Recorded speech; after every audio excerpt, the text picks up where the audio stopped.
হলো? কি হয়েছে, এমন করছো কেন? তুমি ভয় করছো কেন? ওরা তোমাকে ডিস্টার্ব করছে, তুমি ওদের সাহায্য করো। ওরা ছেলে, আমি ওদের কিভাবে সাহায্য করবো?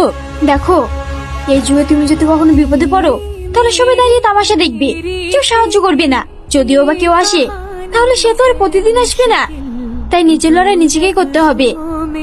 ওই, তুই কার সঙ্গে সাহায্য চাচ্ছিস? ও তো একটা মেয়ে, আর সঙ্গে একটা মেয়ে নিয়ে ঘুরছে। আচ্ছা, তাই নাকি? তাহলে আয়, তোদের মেয়ে মানুষের পাওয়ারটা দেখিয়ে দিই। বাবা, সত্যি রে?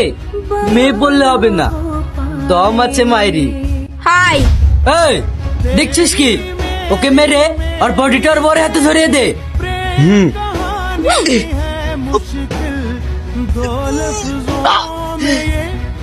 হাসি, স্যার, এই মেয়েটাকে ডিস্টার্ব করছিল, তাই ওতে শিক্ষা দিয়ে দিলাম। আর এটার কাছ থেকে পাওয়া গেছে, এই নিন। ও এই ব্যাপার? হ্যাঁ স্যার, হাজিদের জন্য যুব সমাজটা নষ্ট হয়ে যাচ্ছে। সত্যি তোমার সাহসের প্রশংসা করতে হয়। তুমি একজন মেয়ে হয়েও অন্যায়ের প্রতিবাদ করেছো। এই, মাটাকে গাড়িতে তোলো। Okay sir. থ্যাংক ইউ, আমি তাহলে আসি। সাবধানে যেও।